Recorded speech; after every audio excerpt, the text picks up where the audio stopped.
Que la grâce et la paix de la part de Dieu notre Père et du Seigneur Jésus-Christ soient avec vous. Nous arrivons à la partie 10 qui a pour titre « Le péché qui mène à la mort et le péché qui ne mène pas à la mort ». Les deux types de péchés, nous allons les expliquer. Et je vous rappelle que nous sommes en train de montrer le mensonge qu'il y a dans la grâce des impies. Et les défenseurs de la grâce des impies expliquent très mal le péché qui mène à la mort et le péché qui ne mène pas à la mort. Comment est-ce que ces impies expliquent ces deux péchés?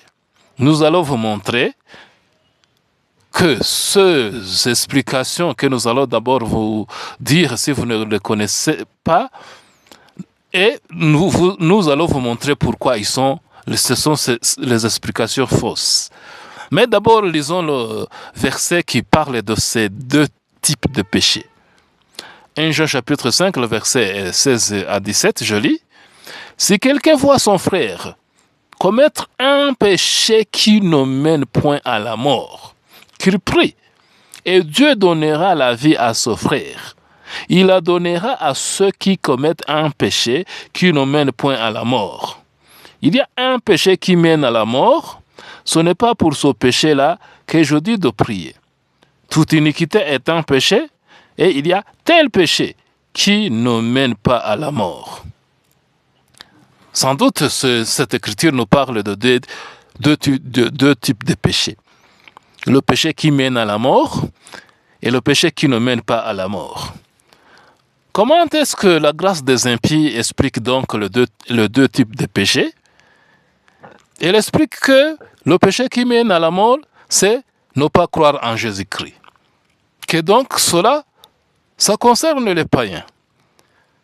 Et le péché qui ne mène pas à la mort, la grâce des impies dit que ce sont les autres péchés. Tuer, voler, adultère. Que ces péchés sont aussi les péchés que font les païens. Que les chrétiens ne commettent pas de péché parce que les chrétiens n'ont pas de loi. Donc, la grâce des impies enseigne qu'un chrétien ne commet pas de péché parce qu'un chrétien n'a pas de loi. Donc, pour la grâce des impies, cette écriture parle seulement des païens. Parce que ce sont les païens qui font le péché qui mène à la mort, c'est-à-dire ne pas croire en Jésus-Christ, et ce sont les païens qui font les péchés parce que ce sont les païens qui ont la loi. Nous allons donc vous montrer que cette explication de la grâce des impies est très fausse comme d'habitude. Et je vais répéter l'écriture et je vais expliquer pour vous montrer quel est l'enseignement que l'apôtre Jean donnait. C'était un enseignement-là qui est très détaillé. Il donnait des conseils, il donnait des commandements. Il interdisait aux frères de faire quelque chose. Et il ordonnait aussi aux frères de faire quelque chose. Qu'est-ce qu'il interdisait? Qu'est-ce qu'il ordonnait? Vous allez écouter bien. Et il n'ordonnait pas aux païens, il n'interdisait pas aux païens. Non, il parlait aux chrétiens. Je vais répéter l'écriture. Si quelqu'un voit son frère commettre un péché qui ne mène point à la mort, qu'il prie, et Dieu donnera la vie à son frère. Il la donnera à ceux qui commettent un péché qui ne mène point à la mort. Il y a un péché qui mène à la mort, ce n'est pas pour ce péché-là que je dis de prier. Voyez-vous?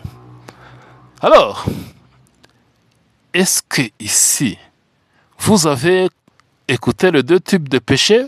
Sans doute. Le péché qui mène à la mort et le péché qui ne mène pas à la mort. Est-ce que Jean donne quel conseil? Avez-vous écouté l'enseignement de Jean? Il dit, si tu vois ton frère commettre le péché qui ne mène point à la mort, qu'est-ce que tu dois faire? Qu'est-ce que tu dois faire? l'enseignement de Jean, l'ordre que Jean donne, il dit prie, prie, prie, prie. Prie pour qui? Pour son frère. Pour son frère qui est en train de commettre le péché qui ne mène pas à la mort. Et si vous voyez votre frère commettre un péché qui mène à la mort, qu'est-ce qui est interdit? Avez-vous saisi quelque chose? Il est interdit de prier pour cette personne-là, pour son frère qui commet le péché qui mène à la mort. Voyez-vous? Donc là, ici, Jean nous donne l'ordre de quand nous devons prier pour nos frères et quand nous ne devons pas prier. Nous ne devons pas. Il est interdit de prier pour un frère qui commet le péché qui mène à la mort. C'est ça l'enseignement de Jean. Il parle de prier, prier, prier. Est-ce que nous prions pour les païens? Ici, ce ne sont pas les païens. Ensuite, pour bien comprendre cette écriture, bien comprendre, ici, Jean nous parle de deux personnes. Une personne qui voit et une autre personne qui commet le péché. Le frère voit, il voit l'autre frère et l'autre frère est en train de commettre le péché. C'est ce que nous lisons au commencement du verset 16. Si quelqu'un voit son frère commettre un péché, si quelqu'un voit son frère, est-ce que ici, il y a un païen qui voit un autre païen, ou bien c'est un chrétien qui voit un autre chrétien? Sans doute, c'est un chrétien, parce que si quelqu'un voit son frère, les frères, ce sont les chrétiens. Ce sont les chrétiens. Donc, c'est un chrétien qui voit un autre chrétien. Il voit l'autre chrétien, l'autre frère, en train de faire quoi? En train de faire un péché. Je vais répéter. Si quelqu'un voit son frère commettre un péché, est-ce que les chrétiens commettent les péchés? Les gens de la grâce des impies disent non, non, non, non, non. Les chrétiens ne commettent pas de péchés parce que nous n'avons pas de loi. Est-ce que ta doctrine, c'est la même chose que la doctrine de Jean? Ce n'est pas la même doctrine. Jean lui dit, si quelqu'un voit son frère commettre un péché, et toi tu dis, les chrétiens ne commettent pas de péché, mon ami, ne vois pas qu'on t'a menti. Celui qui voit, c'est un frère, c'est un chrétien, et celui qui commet le péché aussi, c'est un chrétien. Donc c'est un chrétien qui voit un autre chrétien. Alors ce chrétien qui voit, c'est à lui que Jean donne l'ordre. Qu'est-ce que tu vas faire? Je continue à lire. Si quelqu'un voit son frère commettre un péché qui ne mène point à la mort, qu'il prie. Et Dieu donnera la vie à son frère. Il donnera la vie à ceux qui commettent un péché qui ne mène point à la mort. Voyez-vous?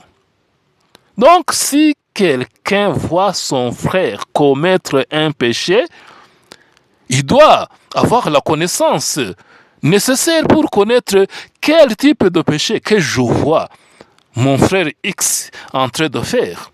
Est-ce que c'est un péché qui mène à la mort? Est-ce que c'est un péché qui ne mène pas à la mort? Alors, je vais prier ou je ne vais pas prier pour le frère.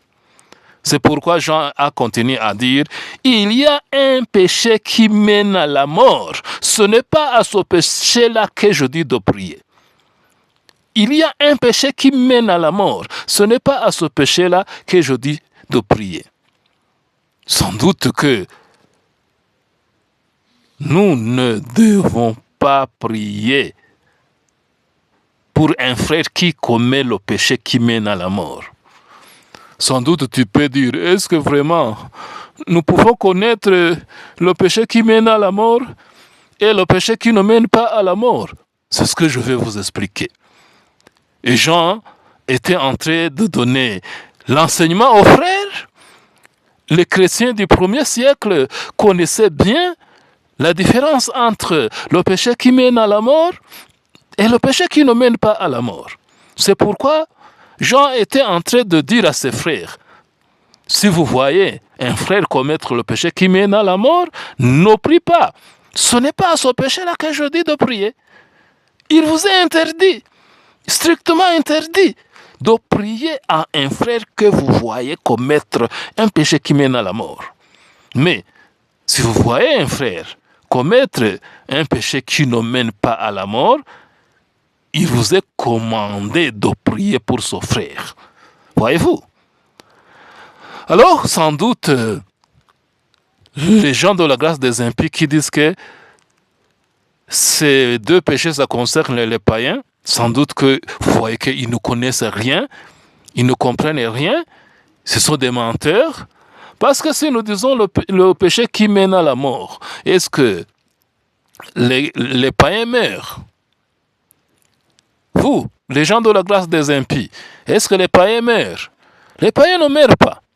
Parce que les païens ne vivent pas. Ils sont morts. Ils sont déjà morts. Et un mort ne meurt pas. Est-ce qu'une pierre peut mourir? Une pierre ne meurt pas, ne peut pas mourir. Parce qu'une pierre n'est pas un être vivant. Il ne vit pas. Et les païens, la parole de Dieu nous dit que ce sont des morts. Jésus-Christ a dit, laissez les morts enterrer leurs morts. Qui sont ces morts que Jésus parlait? Ce sont des païens.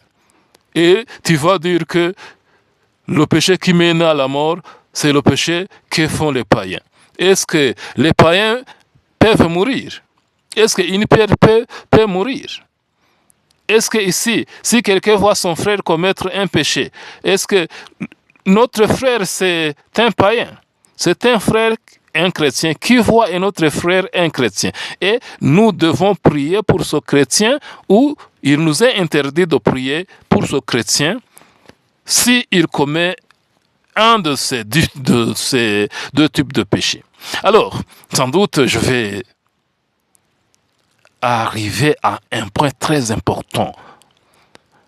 Comment connaître si le péché que nous voyons notre frère faire, c'est le péché qui mène à la mort ou c'est le péché qui ne mène pas à la mort? Comment connaître ce péché? Les Écritures sont très claires sur ça. Très claires sur ça. Mais les gens, le problème c'est que les gens ne veulent pas lire les Écritures.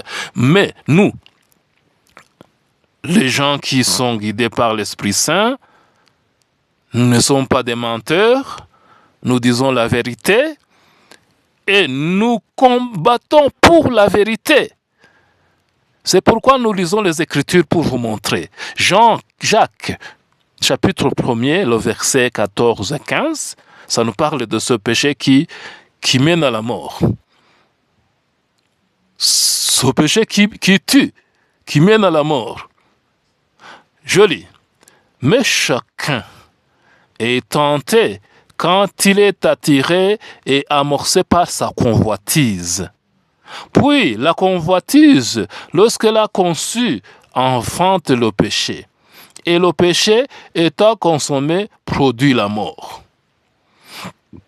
Je vais répéter le verset.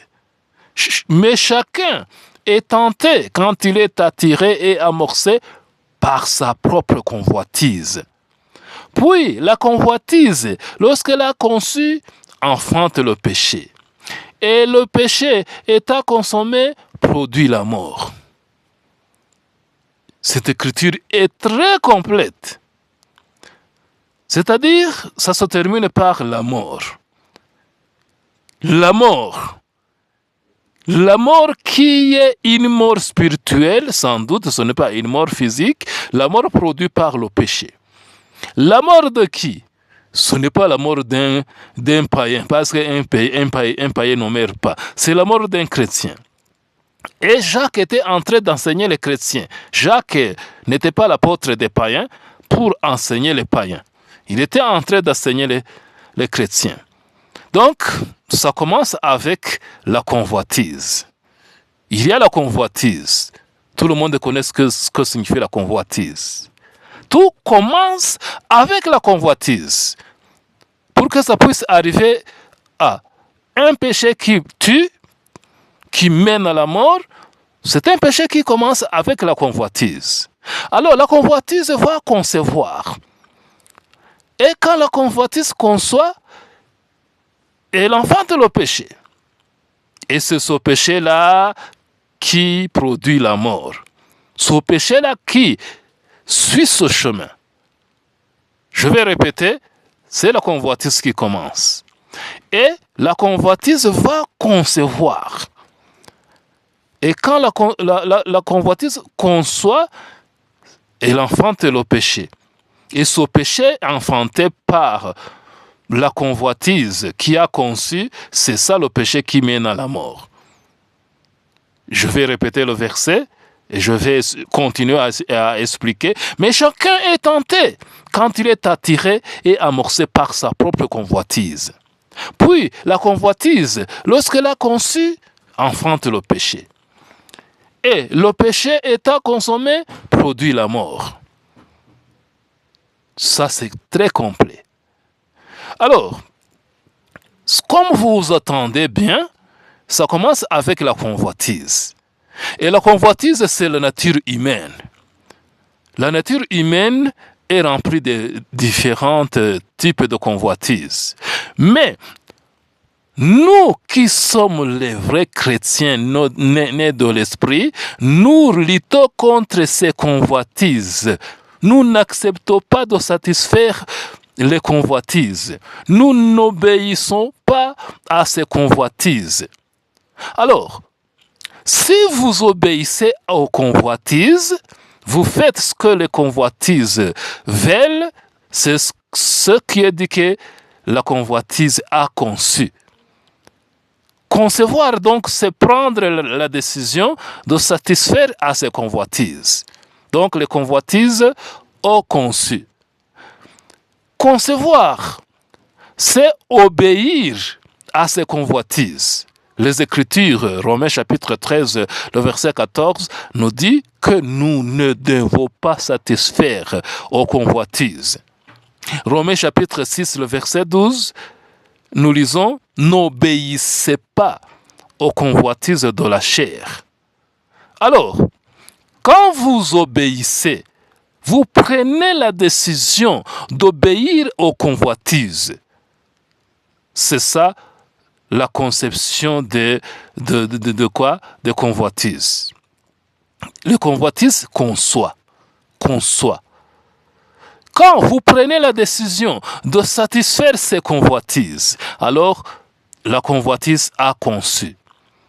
Et le péché maintenant que vous faites, après avoir pris la décision d'obéir à ces convoitises, le péché que vous faites, après avoir pris la décision de satisfaire les convoitises, c'est ça le péché qui mène à la mort. Sans doute tu peux demander, est-ce qu'il y a les péchés que nous pouvons faire qui ne proviennent pas de convoitises, qui ne proviennent pas de la décision? Oui, ce sont ces péchés qui ne mènent pas à la mort. Les péchés qui ne mènent pas à la mort, donc, ce sont les péchés qui ne proviennent pas de la décision. Les péchés spontanés qui ne proviennent pas de la décision. Et les péchés qui mènent à la mort, ce sont les péchés qui proviennent de la décision. Nous prenons une décision. Poussés par les convoitises de notre corps, nous prenons la décision. Et je vais donner les exemples bibliques. Commençons par les péchés qui mènent à la mort, que nous faisons par décision, après avoir pensé et prendre la décision. Dans Actes des Apôtres, nous lisons le péché de Ananias et Saphira. Tout le monde connaît l'histoire. Les deux ont vendu leurs champs et la femme et son mari sont assis là-bas. Ils ont pris la décision. Voilà, nous allons prendre une partie de cet argent et nous allons l'utiliser pour nous-mêmes. Et l'autre partie, nous allons l'amener chez les apôtres pour leur dire que c'est ça toute la somme.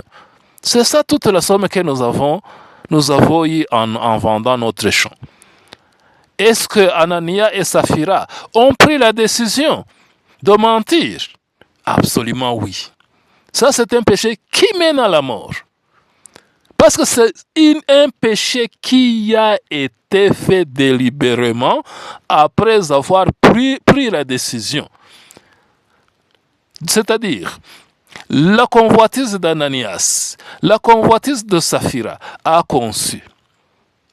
Ils ont eu la convoitise d'être riches, d'avoir des richesses, et ils ont pris la décision de mentir pour s'approprier une partie de l'argent et aller mentir qu'ils donnent toute la somme. Voyez-vous? Un autre exemple de péché des péchés pris avec décision. 1 Corinthiens chapitre 5. Nous lisons l'homme qui a épousé la femme de son père. Cet homme qui a épousé la femme de son père, vous ne pouvez pas dire qu'il a fait ça spontanément. Non, il a médité sur ça. Il a dit, voilà, mon père est vieux, moi je suis jeune, cette femme est très belle. L'homme a eu la convoitise. L'homme a convoité la beauté de la femme de son père. Et il a pris la décision d'aller corrompre la femme. Et il a épousé la femme de son père. C'est un péché qui mène à la mort. Parce que c'est un péché qui a été prise, qui a été fait après la décision. Un autre exemple, beaucoup de chrétiens de Philippe. Paul dit que ce sont les ennemis de la croix, qu'ils marchaient autrement. C'est-à-dire qu'ils avaient choisi de marcher comme des païens. Ils avaient choisi de marcher comme des païens, de faire les péchés, de vivre dans l'impureté.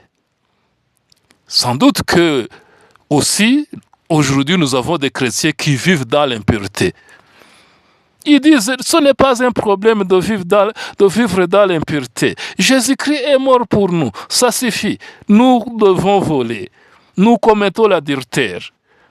Nous sommes ivrognes. Nous faisons toutes sortes de péchés parce que ce n'est pas un problème de faire les péchés. Jésus-Christ a tout payé. Ces impies, ce sont les gens qui font le péché qui mène à la mort. Parce qu'ils ont décidé volontairement de faire les péchés. Pour eux, ce n'est pas un problème de faire les péchés. Et ces choses-là, c'était arrivé à Philippe, les Philippiens. Beaucoup de Philippiens étaient comme ça. Nous lisons Philippiens chapitre 3, le verset 17 à 19. Je lis. Soyez tous mes imitateurs, frères, et portez les regards sur ceux qui marchent selon le modèle que vous avez en nous. Car il y a plusieurs qui marchent en ennemis de la croix de Christ. Je vous ai souvent parlé et j'en parle maintenant encore en pleurant. Leur fin sera la perdition. Ils ont pour Dieu leur ventre. Ils mettent leur gloire à ce qui fait leur honte. Ils ne pensent qu'aux choses de la terre. Ils ne pensent qu'aux choses de la terre. Car il y a plusieurs qui marchent en ennemis de la croix de Christ. Il y avait plusieurs parmi les Philippiens, des chrétiens philippiens qui marchaient en ennemis de la croix de Christ, qui avaient leur Dieu comme ventre. Leur ventre était leur Dieu. Ils pensaient qu'aux choses de la terre. C'est-à-dire qu'ils s'étaient détournés de la vérité. Ils s'étaient détournés de la pureté chrétienne pour vivre dans l'impureté. Et dire que, ok, il n'y a pas de problème. Quel problème avez-vous? Jésus-Christ a tout achevé. Il est mort pour nous. Jésus-Christ n'est pas mort pour nous pour que nous puissions continuer à marcher comme des païens. Les chrétiens qui pensent que Jésus-Christ est mort pour nous pour que nous puissions de continuer à marcher comme des païens, ce sont les ennemis de la croix de Christ. Et Paul dit, leur fin sera la perdition. Leur fin sera la perdition. Ces chrétiens-là, leur fin sera la perdition. Vous, les défenseurs de la grâce des impies, vous acceptez qu'il y a les chrétiens dont leur fin sera la perdition. Vous acceptez cela. Vous dites non, tout le monde qui croit en Jésus-Christ sera sauvé. Est-ce que tu crois en Jésus-Christ? Tu ne crois pas. Celui qui croit, la foi, c'est une force qui purifie, qui neutralise les convoitises de la chair. Si donc tu es conduit par les convoitises de la chair, tu vis dans l'impureté, tu marches comme des païens, alors tu dis que tu crois, tu ne crois pas. Tu mens. Éphésiens chapitre 4, le verset 17 à 19. Éphésiens chapitre 4, le verset 17 à 19. Je vais lire. Voici donc ce que je dis et ce que je déclare dans le Seigneur, ce que vous ne devez plus marcher comme les païens, qui marchent selon la vanité de leurs pensées. Ils ont l'intelligence obscurcie, ils sont étrangers à la vie de Dieu, à cause de l'ignorance qui est en eux, à cause de l'endurcissement de leur cœur. Ayant perdu tout sentiment, ils se sont livrés à la dissolution pour commettre toute espèce d'impureté jointe à la cupidité. Voyez-vous, Paul nous dit que les Éphésiens ne doivent pas marcher comme les païens. Ne doivent pas marcher comme les païens. Et pas les Éphésiens seulement. Tous les chrétiens ne doivent pas marcher comme des païens. Les païens qui se sont livrés à la dissolution, qui commettent toute espèce d'impureté et de cupidité. Alors, un chrétien qui commet toute espèce d'impureté, de la cupidité, et qui dit « Je suis sauvé parce que je crois que Jésus-Christ est mort pour moi », ce sont les ennemis de la croix. Ce sont des impies. Et ce sont les gens qui ne sont pas vivants, ils sont morts. Et sans doute, je continue. Est-ce qu'il y a les exemples des péchés qui ne mènent pas à la mort, c'est-à-dire des péchés que nous faisons sans décision? Oui. Si nous prenons un exemple de Actes chapitre 15, le verset 37 à 40, il y a eu des disputes entre Paul et Barnabas. Nous lisons qu'il y a eu un dissentiment assez vif entre les deux. Sans doute, ce n'est pas bien d'avoir un dissentiment assez vif entre les chrétiens. Cela, c'est un péché. Mais est-ce que Paul et Barnabas ont pris la décision d'avoir ce dissentiment entre eux? Non. Ça a été spontanément. Ça s'est fait spontanément. Si vous lisez bien, il y a eu un problème avec Marc. Marc, qui était familier dans la famille de Barnabas, Barnabas a voulu aller prêcher avec Marc. Mais Paul a refusé. Parce que Marc les avait abandonnés auparavant. Il les avait abandonnés auparavant. Et Paul a dit, cet homme nous a abandonnés. Laissons-le et prenons Silas. Et Barnabas a refusé. Il y a eu un dissentement assez vif et ils se sont séparés. Sans doute que cela c'est un péché. Mais est-ce que vraiment ils ont pris la décision de se disputer, d'avoir ce dissentiment assez vif entre eux? Non, ça s'est fait spontanément. Mais c'était un péché sans doute. Un autre exemple, des péchés qui ne mènent pas à la mort, que nous faisons sans décision, dans les Écritures. Pierre, quand il est arrivé, et il a rencontré les chrétiens, il a mangé avec les païens. Donc c'est dans Galates, chapitre 2, le verset 11 jusqu'à 14.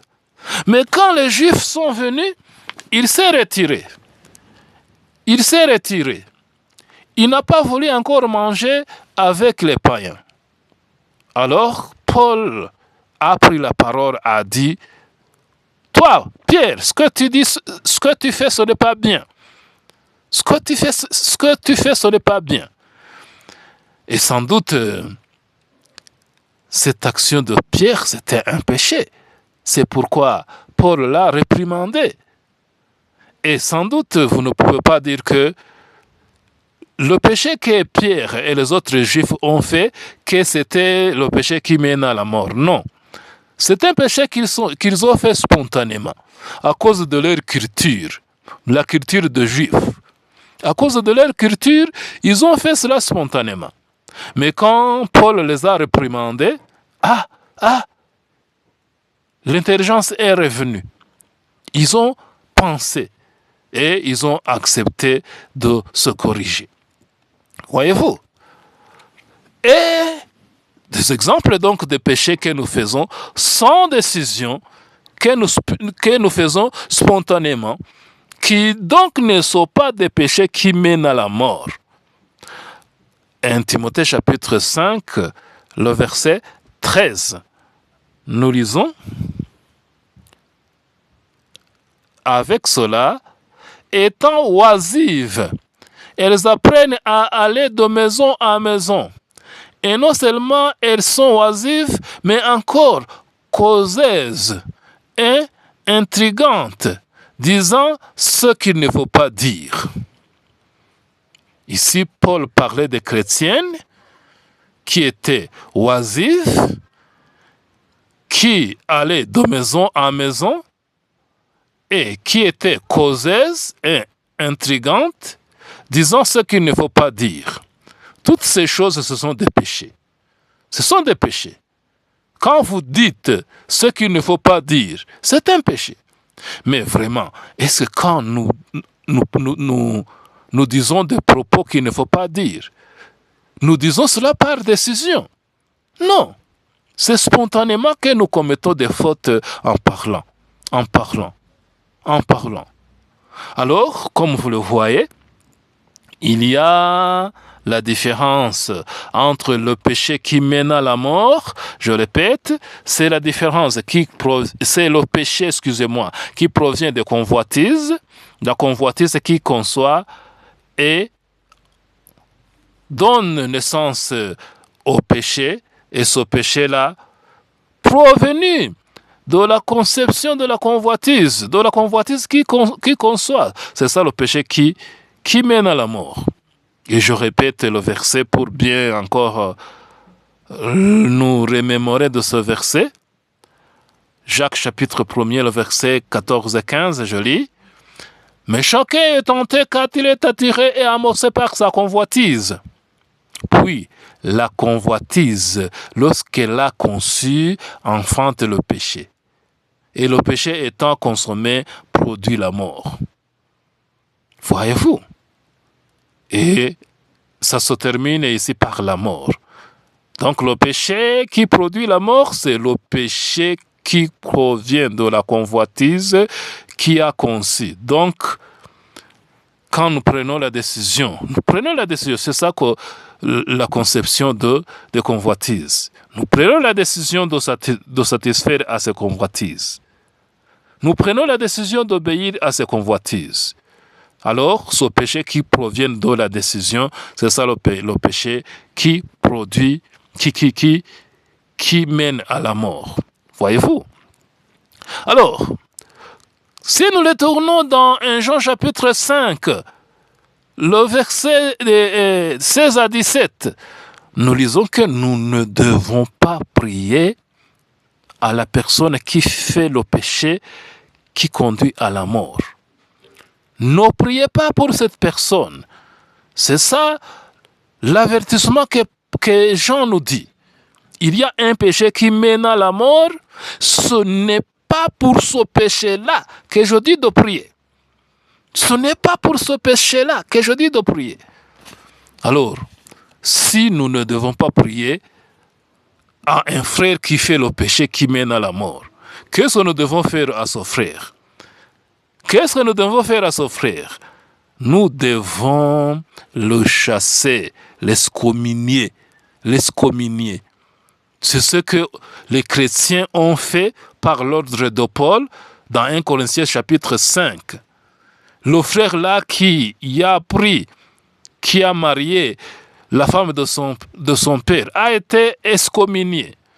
Et Paul même a donné la règle générale que tous les chrétiens qui vont marcher comme des païens doivent aussi être excommuniés, être ôtés de la congrégation.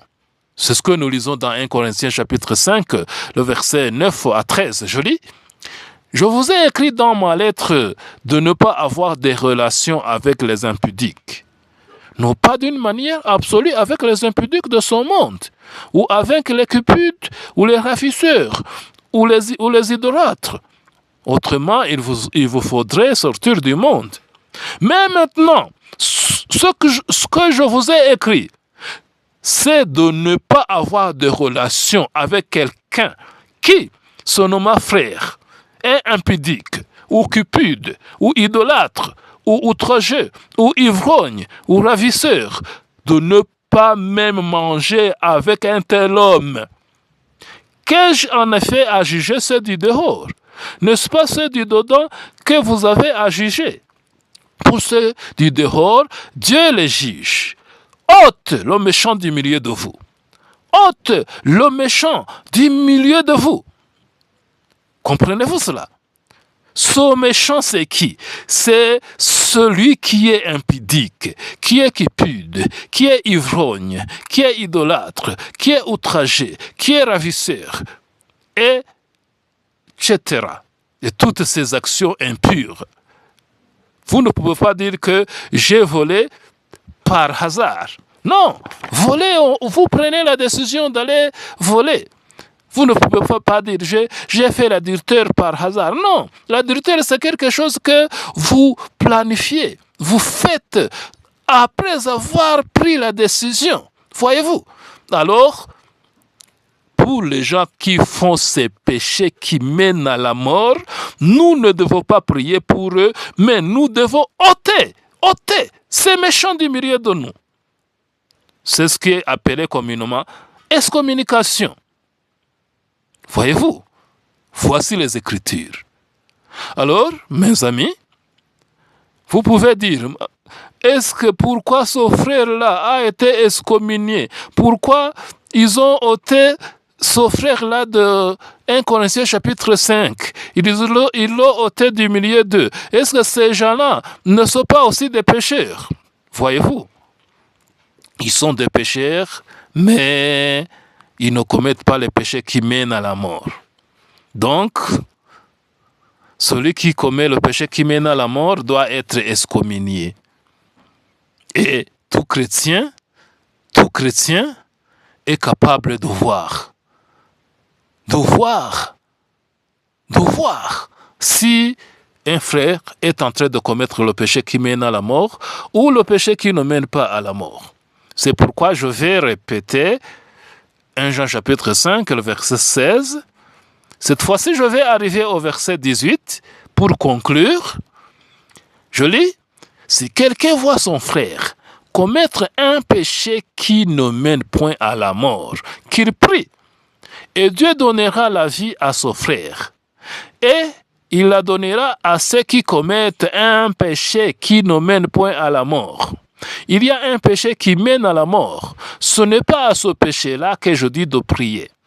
Toute iniquité est un péché, et il y a un péché qui ne mène pas à la mort. Nous savons que quiconque est né de Dieu ne pêche point. Mais celui qui est né de Dieu se garde lui-même, et le malin ne le touche pas. Je vais répéter le verset 18. Nous savons que quiconque est né de Dieu ne pêche point. Est-ce que tu comprends ce verset? C'est là où je vais terminer en expliquant. Celui qui naît de Dieu ne pêche point. Et sans doute tu peux dire, alors les Écritures se contredisent. Quand nous lisons 1 Jean chapitre 1, le verset 18, ça nous dit que celui qui dit qu'il n'a pas de péché, c'est un menteur. Et ici nous lisons que celui qui est né de Dieu ne pêche pas. Sans doute les Écritures ne sont pas expliquées par l'intelligence humaine. Les Écritures, ce n'est pas un livre écrit par les hommes, expliqué par les hommes. Le péché qui est dit ici, c'est le péché qui mène à la mort. Donc, si vous êtes né de Dieu, vous ne faites pas le péché qui mène à la mort. Les péchés que nous faisons, ce sont les péchés qui ne mènent pas à la mort. Donc, les péchés que nous faisons spontanément, sans décision. Et le péché que nous lisons ici, nous savons que quiconque est né de Dieu ne pêche pas. C'est ce péché-là qui est dit au verset 16. Verset 16, verset 17, verset 18, ça parle de la même chose. Donc, un chrétien né de l'Esprit Saint ne peut pas prendre la décision de faire un péché. Non et non et non. Ce n'est pas possible. Donc, si vous voyez quelqu'un en train de voler, en train de commettre l'adultère, en train de tuer, ces péchés-là qu'on fait après avoir pris la décision, ce sont les païens. Ces gens-là qui font ces péchés, ce sont des païens. Ces gens-là qui font ces péchés, ils ne sont pas nés de nouveau. Non, ils ne sont pas nés de nouveau. Ce sont des païens qui se disent chrétiens. C'est pourquoi j'avais dit que je vais m'arrêter sur ce verset. Non, excusez-moi que je lise un autre verset. 1 Jean chapitre 3, le verset 6 au verset 9. Je lis. Quiconque demeure en lui ne pêche point.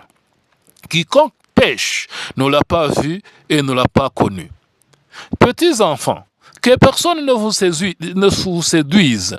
Celui qui pratique la justice est juste, celui comme lui-même est juste. Celui qui pêche est du diable, car le diable pêche dès le commencement. Le Fils de Dieu a apparu en fait de détruire les œuvres du diable. Quiconque est né de Dieu ne pratique pas le péché. Parce que la semence de Dieu demeure en lui. Il ne peut pécher parce qu'il est né de Dieu. Nous allons analyser cela. Nous lisons que quiconque demeure en lui ne pêche point. Ne pêche point. Qu'est-ce que ça signifie? Ça signifie que celui qui demeure en Jésus-Christ ne prend pas la décision pour commettre le péché. C'est-à-dire qu'il ne commet pas de péché qui mène à la mort. Non, si tu demeures en Jésus-Christ. Je continue. Quiconque pêche ne l'a pas vu et ne l'a pas connu. Donc, si vous voyez quelqu'un voler, il dit, je vole, mais j'ai connu Jésus-Christ. Tu ne connais pas Jésus-Christ et Jésus-Christ ne te connaît pas. Je répète, quiconque demeure en lui ne pêche point. Quiconque pêche ne l'a pas vu et ne l'a pas connu. Et le péché ici, c'est le péché qui mène à la mort. C'est le péché qui provient de la décision. Je continue. Le verset 8. Celui qui pêche est du diable, car le diable pêche dès le commencement. Celui qui pêche est du diable. Voyez-vous? Est-ce que vous comprenez cela? Donc, si vous voyez quelqu'un voler, il dit, je vole, mais je suis né de l'Esprit Saint. J'ai l'Esprit Saint, mais voici, je vole. C'est parce que je suis faible. Non, non. Le verset 9. Quiconque est né de Dieu ne pratique pas le péché. Parce que la semence de Dieu demeure en lui. Parce que la semence de Dieu demeure en lui. Quelle est la semence de Dieu qui demeure en nous? Toi, défenseur de la grâce des impies, quelle est la semence de Dieu qui demeure en nous? C'est l'Esprit Saint. C'est l'Esprit Saint. Et tu as l'Esprit Saint et tu voles. Tu as l'Esprit Saint et tu tues. Tu as l'Esprit Saint et Tu fais l'adultère. Ce n'est pas possible. Tu es du diable. Tu n'es pas de Dieu. Quiconque est né de Dieu ne pratique pas le péché. Pratiquer le péché, ça signifie prendre la décision de faire le péché. Et ce péché-là, c'est ce péché qui est appelé le péché qui mène à la mort. Donc, quand un chrétien, nous le voyons en train de prendre la décision de commettre le péché, ou bien c'est un païen qui se dit qu'il est chrétien, ou bien il est déjà tombé, il a abandonné la foi. Il est comme une branche qui a été retranchée. Vous connaissez Romains chapitre 11, le verset 16 à 22. Une branche qui a été retranchée. Quiconque est né de Dieu ne pratique pas le péché, parce que la semence de Dieu demeure en lui. Il ne peut pas pécher parce qu'il est né de Dieu. Il y a un jour où j'ai donné cette écriture à un pasteur de la grâce des impies. Il a dit, tu ne peux pas pécher, tu ne peux pas pécher. J'ai dit, oui, je ne peux pas faire le péché qui mène à la mort. Je ne peux pas prendre la décision de faire un péché. Ce n'est pas possible. Si je fais cela, c'est que j'ai abandonné la foi. Et ce n'est pas ma force qui me permet à ne pas pécher. C'est la semence de Dieu qui demeure en moi. C'est la semence de Dieu qui demeure en moi. Et le pasteur de la grâce des impies a dit, quand tu vas commettre un péché, tu vas te suicider. Mais ces gens-là, ce sont des impies. Des impies. Et sans doute, c'est bien que je termine avec une petite révision. Le péché qui mène à la mort, c'est le péché qui est fait après avoir pris la décision. Et le péché qui ne mène pas à la mort, c'est un péché que nous faisons sans décision, que nous faisons spontanément à cause de la nature imparfaite de l'homme. Surtout, nous faisons de tels péchés en parole. Nous parlons de choses qu'il ne faut pas parler. Ce n'est pas par décision que nous faisons ces choses. Ce sont des choses que nous faisons sans le vouloir, mais ce sont des péchés sans doute. C'est pourquoi nous devons confesser ces péchés devant le Seigneur. Nous devons confesser ces péchés devant le Seigneur. Nous ne pouvons pas dire, ce sont les péchés qui ne mènent pas à la mort, alors nous allons jouer avec ces péchés. Non. Celui qui est né de Dieu prend le péché comme une saleté, une impureté. Est-ce que vous pouvez voir quelqu'un qui n'est pas un fou en train de jouer avec les excréments? Est-ce que c'est possible? Ce n'est pas possible. Seuls les fous peuvent jouer avec les excréments. Et nous prenons tout péché comme excrément. Donc, même quand nous faisons ces péchés spontanément, ces péchés sans décision, ces péchés qui ne mènent pas à la mort, nous sommes très dérangés, notre conscience est très dérangée. C'est pourquoi nous venons devant Jésus-Christ et nous plairons devant lui disant, Seigneur, pardonne-nous, nous avons fait ce qui ne convient pas. Le péché qui mène à la mort et le péché qui ne mène pas à la mort. Avez-vous les oreilles pour écouter? Que la grâce de Dieu et du Seigneur Jésus-Christ soit avec vous.